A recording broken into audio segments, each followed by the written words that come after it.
తెలంగాణలో పార్టీ మారిన ముగ్గురు ఎమ్మెల్సీలపై వేటు పడింది. ఎమ్మెల్సీలు భూపతి రెడ్డి, రాములు నాయక్, యాదవరెడ్డిలను అనర్హులుగా ప్రకటించి శాసనమండలి చైర్మన్ పార్టీ ఫిరాయింపుల చట్టం కింద వేటు వేసినట్లుగా ప్రకటించారు.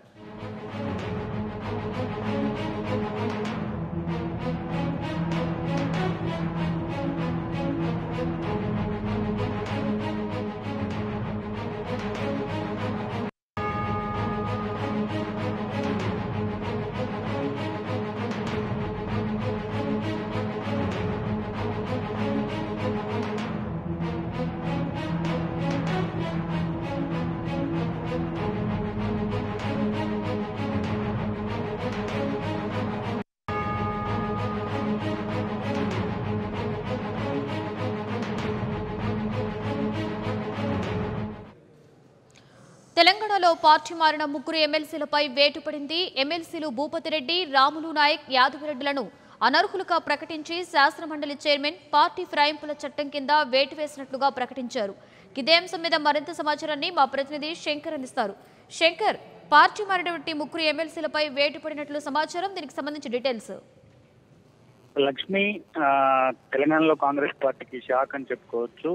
ఇప్పటికే తెలంగాణ ఎన్నికల్లో ఘోర ప్రభావం చూసిన కాంగ్రెస్ పార్టీకి మరో ఎదురు దెబ్బ తగిలిందని చెప్పుకోవచ్చు. తెలంగాణలో పార్టీ ఫిరాయించిన ముగ్గురు ఎమ్మెల్సీలపై కొద్దిసేపటి క్రితమే అనర్హత వేటు పడింది. అయితే ఎవరైతే భూపతి రెడ్డి, యాదవ్ రెడ్డి, రాములు నాయక్ ఈ ముగ్గురు ఎమ్మెల్సీలు ఉన్నారో వారికి గతంలో టీఆర్ఎస్ పార్టీకి సంబంధించిన నేతలు వారిపై ఫిర్యాదు చేయడం జరిగింది. పార్టీ ఫిరాయించిన నేపథ్యంలో శాసన మండలి చైర్మన్ కు అనర్హులుగా ప్రకటించాలని చెప్పేసి ఫిర్యాదు చేయడం జరిగింది. ఈ విషయంపై ఈరోజు స్వామి గౌడ్ నిర్ణయం తీసుకున్నారు. ముగ్గురు ఎమ్మెల్సీలు పార్టీ ఫిరాయింపులకు పాల్పడినట్టుగా మండలి చైర్మన్ తేల్చడంతో పాటుగా వీరిని అనర్హులుగా ప్రకటిస్తూ కార్యదర్శి కొద్దిసేపటి బులెటిన్ విడుదల చేయడం జరిగింది. అయితే అనర్హత వేటు తక్షణమే అమల్లోకి రానుందని కూడా టీఆర్ఎస్ నేతలు చెప్తున్నారు.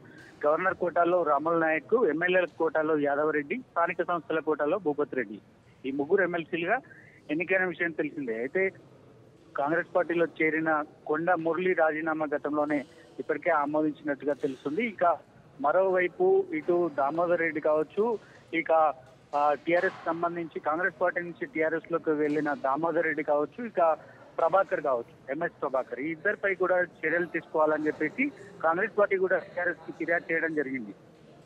ఈ నేపథ్యంలోనే మనం చూసుకున్నట్టుగా ఒక్కసారిగా ఏదైతే ఎమ్మెల్సీలకు సంబంధించిన విలీనం చేస్తున్నట్టుగా ఇటు లలితతో పాటుగా ఇక మరో ఎమ్మెల్సీ సంతోష్ కుమార్ ఇద్దరు కూడా టిఆర్ఎస్ లో చేరడం జరిగింది. ఇక దీనిపై కొంత వారికి ఉపశమనం ఉందని చెప్పేసి టిఆర్ఎస్ పార్టీ నాయకులు చెప్తున్నారు. Right, thank you Shankar.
For more updates, please subscribe 99 TV Telugu.